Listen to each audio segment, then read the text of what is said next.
Today's khutbah is dedicated to two of the attacks of the devil. We've been talking about the story of creation for a few weeks now, and I'm going to continue that as the ayat of Surah Al-A'raf continue. I would also encourage you on your own time to read Surah number 7. It's not that far in. This is the ayat in the teens. So when you start the surah, by the time you get to the 26th ayah, that's where the story is, right? Even before then. So it's not a lot of reading.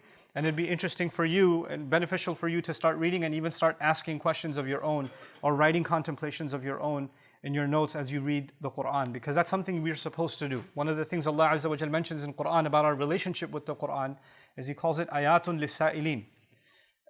These are ayat for people who ask questions. So one of the things that we're supposed to do with the Quran is actually wonder, what could be the guidance that I can get from these words of Allah, or this statement of Allah, or this ayah, or this story, or this event, or this particular word even, right? Because everything Allah gave us is for the purpose of guiding us. And we're not going to get that, just like in class, students who sit in a class and never ask any questions are the ones that benefit the least. But the student who sits in a class and asks the teacher questions is actually the one whose mind is the most engaged, and they're the ones who develop their understanding the best. So we accept Allah as our teacher, Allama al-Quran. We become students, so we become people that ask questions, and that's something that we should be doing. In any case, today I want to talk to you about the two attacks of the four attacks that are mentioned of the shaitan. He says that I will absolutely, after he sits on the straight path that we talked about last time, that I swear to it that I will absolutely come at them and attack them from right in front of them, min bayni aydihim. And then he says, وَمِنْ خَلْفِهِمْ, and from behind them. So those are the two attacks I want to talk to you about this week. And next week, inshallah, I'll talk to you about how he attacks from the right and how he attacks from the left. But today, the front and from behind. So let's talk about what's ahead. The Arabic words, min bayni aydihim, right in front of their hands. That's literally the translation. We translate that in English often as in front of them. But actually, it means a lot more than that. In the Arabic language, of course, if you extend your hands out like this, what's immediately between your hands is what's immediately in front of you. It's right in front of you. It's not something far away. It's right there and it's hitting you right in the, you have to go around it. You know, it's unavoidable. And so he says, basically, let me put it in common vernacular, I'm just going to get right in their face. I'm going to be right there in front of them and I'll attack them head on. Now, how do these attacks work? You see, shaitan is invisible. We don't see him and we don't hear his voice. We don't know what he looks like. We don't know any of these things. So how does he attack us from the front? The idea of, if you study the phrasing, what is in front of them in the Quran, you learn something. You learn that it's talking about things that you see every day. When you open your eyes, what is right in front of you is the world around you. Your family, friends, the world as you see it, things that attract you, things that you don't find attractive. This is the world in front of you. And human beings have this tendency to be impulsive. Allah says in Surah Al-Qiyamah, بَلْ يُرِيدُ الْإِنسَانُ لِيَفْجُرَ أَمَامَهُ, that human beings want to just explode, jump right into things that are in front of them. When I was studying marketing so long ago, we used to study consumer behavior. And you know what they do in grocery stores is they put eggs and milk all the way in the back of the grocery store. The reason they do that is they want you to go through a number of aisles, because you only came in for milk and eggs. Most customers come in just for milk and eggs. So you logically it would be right in the front, but they want it all the way in the back because they want you to be impulsive and see them Swiss rolls or chocolate cake or this or that and keep piling it in because you see something in front of you and you just throw it right in. That's a human impulse. Allah put that inside human beings. Shaitan wants to capitalize on that. There are things that come right in front of you and he says, come on, just enjoy yourself a little. It's not that bad. It's not so bad. He doesn't want you to think about the future consequences of something. He wants you to think about what's immediately in front of you right now. You know, it's so much more understandable now because we live in a digital age. Whatever you want to look at, whatever you want to see, whatever you want to hear, whatever you want to order is right at the tip of your fingers. It's immediately accessible. It's not even so far. Physically, if you want to go somewhere, you just hop in your car and go somewhere. You can make a decision to follow whatever impulse, whatever desire, whatever thought comes in your head, and you just immediately run after it, and you don't think about the consequences. You know, a lot of people that engage in sin, if you ask them, why do you want to engage in sin? They don't say that I want to be a sinful person, I just don't want to think about it. I don't want to think about it. And if you try to make them think about the consequences of this behavior, then don't talk to me about that, you know? I've often spoken to you about doctors that I know that work in the emergency room and the kinds of things they see on Friday night. People just want to get away from their troubles, knock down a couple of drinks, And then the kinds of horrendous things you see in the emergency room, so much of it related to alcohol. So much of it related to overconsumption. Why?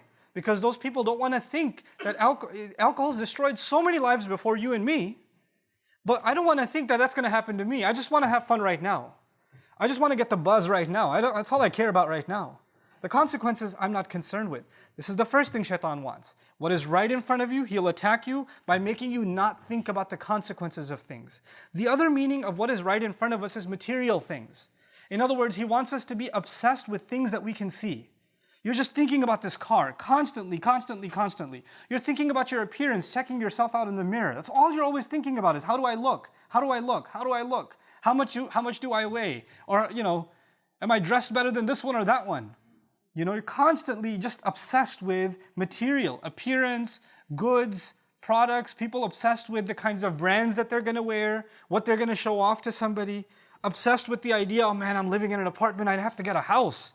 It's so embarrassing, I live in an apartment, I have to, by whatever means, I got to get into a house because that's what's in front of me. You drive by a nice neighborhood where you see the houses and the car just automatically slows down and you just kind of, your mind goes in your head, you're already living in there, And he wants you to be obsessed with that. Now, wanting those things in and of itself isn't bad.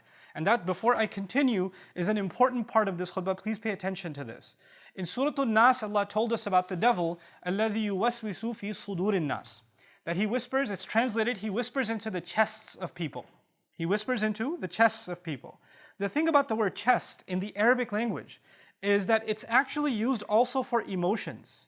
Like Allah says, وَيَشْفِي صُدُورَ قَوْمٍ مُؤْمِنِينَ, to heal the chest of a believing people. What that means is, when Allah uses the word chest, He's actually also referring to our emotions. Our feeling, anger is part of the chest, fear is part of the chest, love is part of the chest, greed is part of the chest. All of those feelings that you and I experience every day. When we're attracted to something beautiful, that's in our chest. When we're turned away from something ugly, that's in our chest. Laziness is in our chest. Enthusiasm is in our chest. When Allah says He whispers into the chest, what it also means is He takes all of those emotions that Allah gave me and Allah gave you, and they're normal emotions. Anger, fear, happiness, all of these emotions are part of who we are. It's natural. But He uses them and manipulates them. He'll use your anger to mess you up.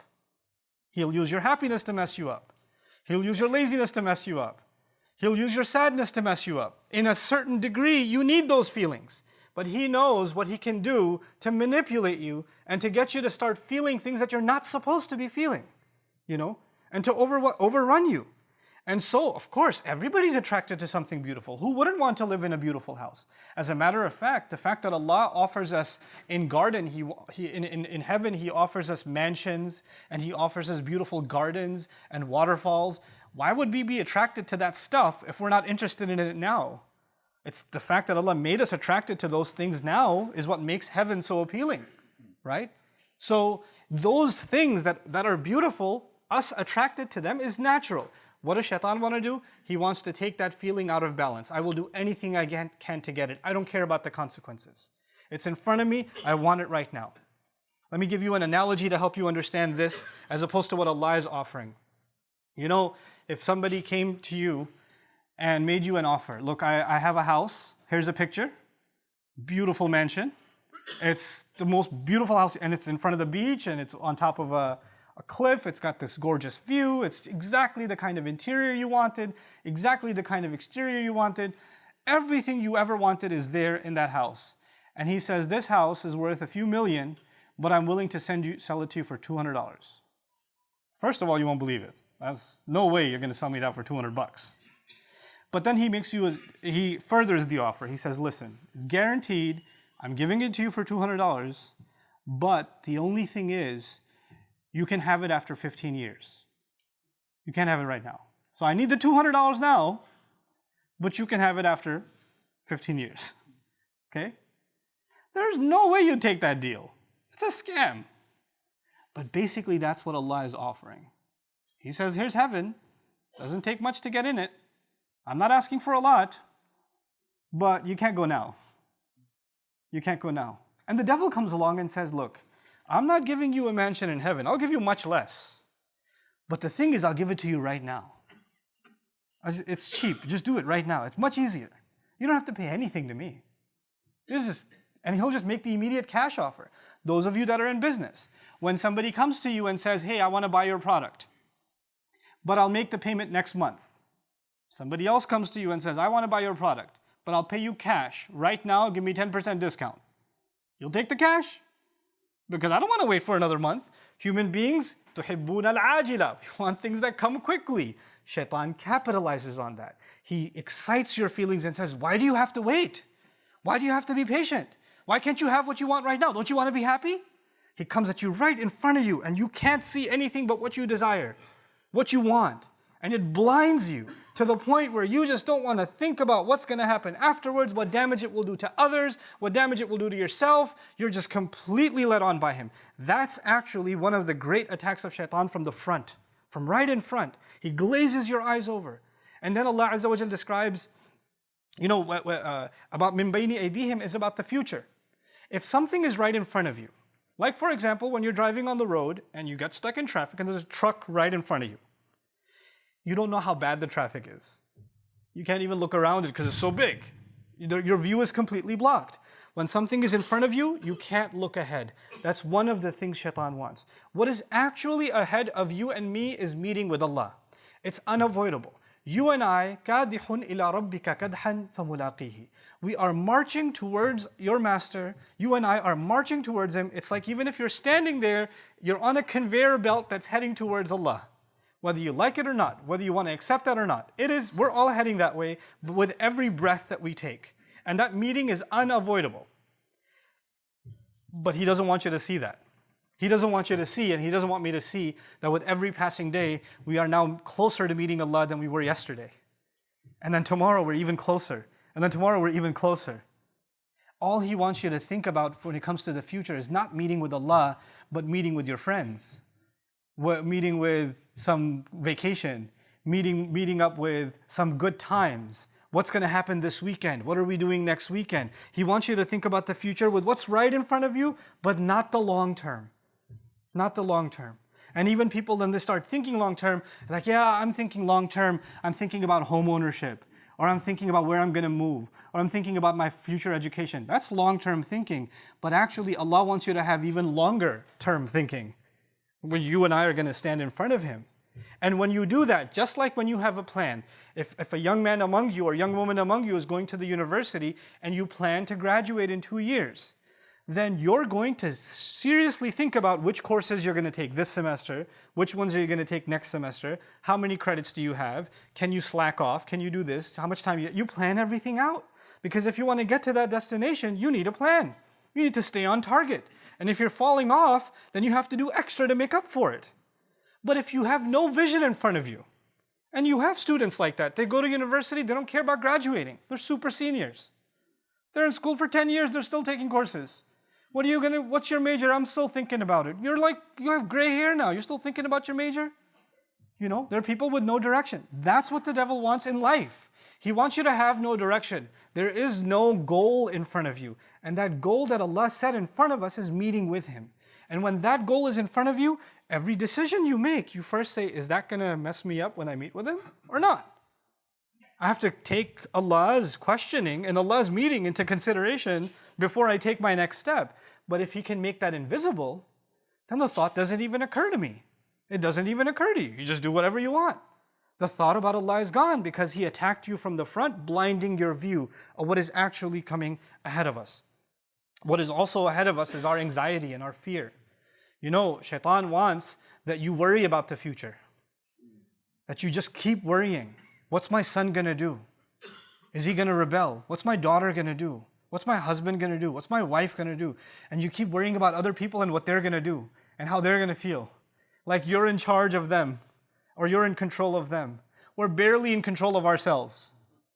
But we think we can control what everybody else around us is going to do and what their future is going to be, and we want to control their future. You'll have a mother dying every day. Why isn't my daughter who's married, why isn't she having a baby? When is she going to have a baby? When is she going to have a baby? And she's calling her and saying, Allah wants you to have a baby. Allah doesn't want her to have a baby. You want her to have a baby. I don't know what email you got from Allah that you told her.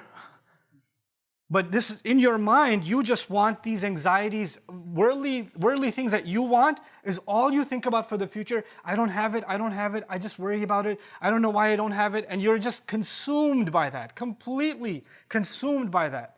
It could be the most innocent of things, but shaitan wants you to be that way because when you do that, you're not happy with what Allah has given you, number one. And you easily forget that the one in charge is Allah. And the one in control over everyone is Allah. I am actually not in charge of my children. Once they get to a certain age, what they do is between them and Allah. All I can be is an advice. That's all I can do.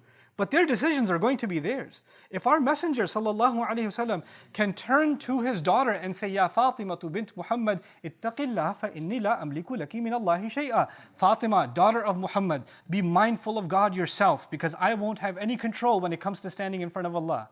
I won't be able to help you. That's what he tells his own daughter.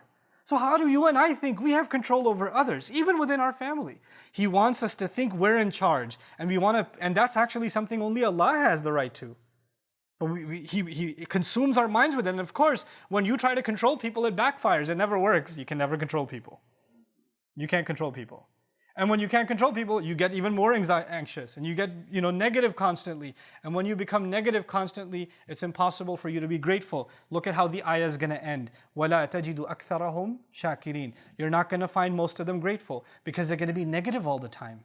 They're going to be anxious about the future all the time. What's going to happen to my job? What's going to happen with my money? Where's this going to come from? Where's that going to come from? What's going to happen to the health? What's going to happen to the kids? What's going to happen to this or that or the other? What if they find out? What if this happens? What if this one says this? What if that one does that? And you're just so overwhelmed by these petty things that you forget that Allah controls the future.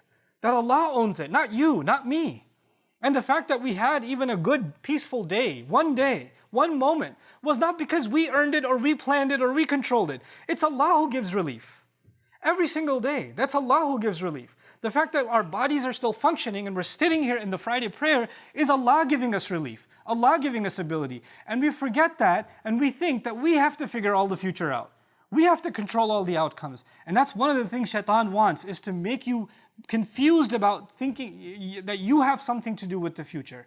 One of the greatest tricks of the shaitan is to make you pessimistic about the future. Nothing's going to work out. It's all going to be bad. Nothing ever worked anyway. It's always going to fail. You become so negative that not only are you negative about your own self, your negativity becomes infectious. Even people around you. Somebody's happy about something. Somebody graduated. You're like, yeah, but you're not really going to get a job. You just have to throw in some kind of negative because, just our luck. Runs in the family. Don't worry about it. This is the pessimism of the devil. He wants that from you because if a person is pessimistic, then how can they have pessimism and hope in Allah? How can they have pessimism and reliance in Allah? Then with what heart are they making dua to Allah? If they've already accepted defeat inside, then nothing's going to work out. Then they have no expectation from Allah. Then they're the most essential relationship we have with Allah, which is that of asking Him, having hope in Him. You cut that off. You're hopeless. And what is shaitan by definition? He's hopeless. By definition, he's hopeless. And he wants you to become hopeless. These are his attacks from the front. He also wants you to become, human beings are meant to be goal-driven.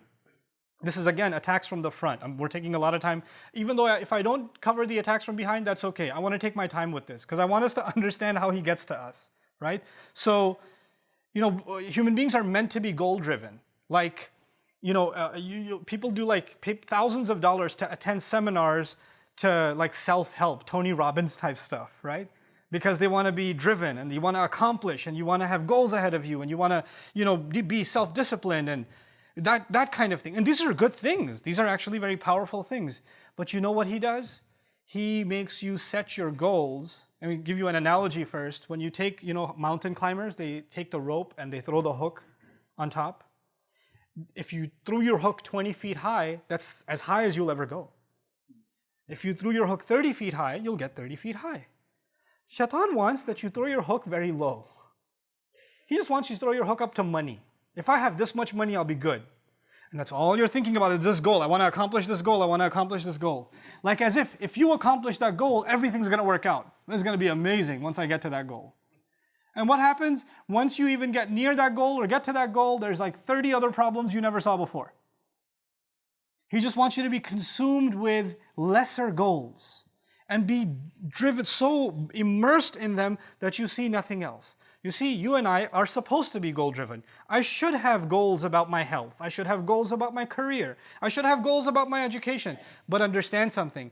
Those goals are never actually your actual purpose. They are only means to a larger end. If you and I forget that we are on this earth for a limited time, and our purpose here was not to get a job. Our purpose here was not to make money. Our purpose here was not to get a house, because we're going to leave all that stuff behind. Our purpose here was to actually do some kind of good. Do some kind of good for ourselves and do a kind of good that will live longer than we live. That's the purpose for which we were put on this earth. And if you have that in mind, and then your education is leading you to do something good, your house is leading you to do something good, your car is leading you to do something good, then those things have a purpose.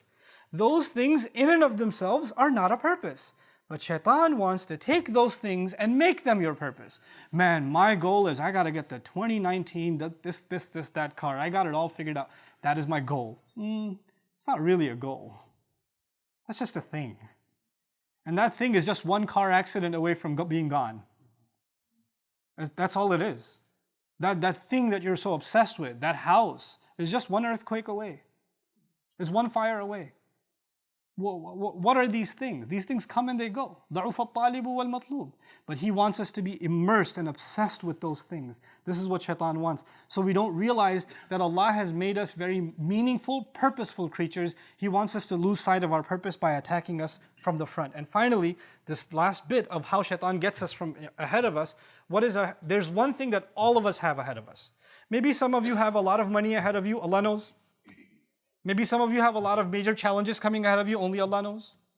Maybe some of you have great happiness ahead of you, Allah knows. We don't know. But there's one thing ahead of all of us, and that's time. Maybe some of us have a few seconds. Maybe some of us have a few years. Maybe some of us have a few decades. But one thing for sure, we all have time. Little or more, we have time. When shaitan comes and attacks from the front, he wants you to have no respect for your time. He wants you to think you have all the time in the world. There's no urgency, the only urgency is for your desires. But there's no urgency to do anything meaningful in life. As a matter of fact, anything meaningful that comes, he says, you got time. Exactly what happens to you and me with every prayer. Dhuhr time comes. You're in the middle of something. Dhuhr time comes. Your phone goes off. Your watch goes off. Your computer goes off. The automatic adhan. You put it on pause immediately. Okay. And then you say, I got time. For the video game, immediately. For the next episode on Netflix, immediately. For Salah, I got time. I got time. You're about to sit, you have some free 20 minutes. You got nothing to do in between classes at the university, right? And you've got a copy of the Quran in your bag. You could just open that up. Like, later though. I'll do it, but a little later. But anything frivolous, useless, pointless, just sit and just scroll through Instagram or Facebook or just look at what other people are posting on their Snapchat, and 40 minutes will go by. You'll even be late for class. You made time. He wants you to have no respect for your time. He wants you to throw it away frivolously. Get rid of it frivolously. And it's actually incredible because what's ahead of you, your future, you will ruin it by wasting your time. And when you're done wasting it, you'll look back and say, man, I wasted so much time, and you become even more hopeless. You know, that's the game that he plays with us. So that's his attack from the front, these multiple attacks from the front. And I pray Allah Azza wa Jal makes us mindful of these attacks that the devil has against us from ahead of us. And may Allah Azza wa Jal not ever let us become people who don't see things for what they are. Allahumma arini wa arina haqiqat al-ashya'i kama hiya. The Prophet ﷺ said, oh Allah, I want you to show me the reality of things as they really are. This is my last bit of advice to you. How do we fight this attack of the devil? Of course, you have to recognize it. But you have to constantly refresh. And I have to constantly refresh in myself reality of things.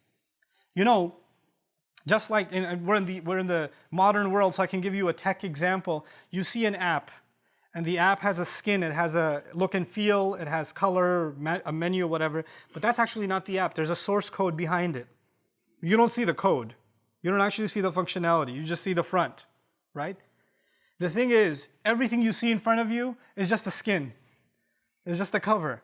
There's a reality behind it. There's an engine behind it. There's a purpose and meaning behind it. The problem is, we start giving value to things at face value. We don't actually look at what's behind them that actually has the value. And that's what Quran does. Quran doesn't let us see with these eyes. There's another set of eyes here. You know, لَهُمْ أَعْيُنٌ لَا يُبْصِرُونَ بِهَا. They have eyes they don't see with them. Meaning they don't see reality with them. They just see the shallow things in front of them. There's an eye we have to develop for what really is, what really has meaning, what really has purpose. And when that happens, the way you spend your time, the way you think about things, the way I value things, the way I prioritize things, all of that starts changing. You know, because at the end of the day, this entire life that we have left, these few breaths that we have left until we go and meet with Allah, all of it will boil down to one thing. يُنَبَّأُ الْإِنسَانُ يَوْمَئِذٍ بِمَا قَدَّمَ وَأَخَّرَ. The human being will be informed on that day, what did you make priority and what did you make secondary? That's all it boils down to. Every single choice you and I make. What was a priority? What could wait? What was a priority? What's less important? That's all it is. And that's all Shaitan wants to mess up. What's coming ahead of us? He'll make us think about the wrong priorities. And he'll make us put aside what is actually important. May Allah Azza wa Jal make us of those who put the priorities in the right place and don't allow the whispers of shaitan to dissuade us from our purpose. Barakallahu li wa lakum fil Qur'an al-Hakim wa nafa'ani wa iyyakum bil ayati wa dhikr al-Hakim.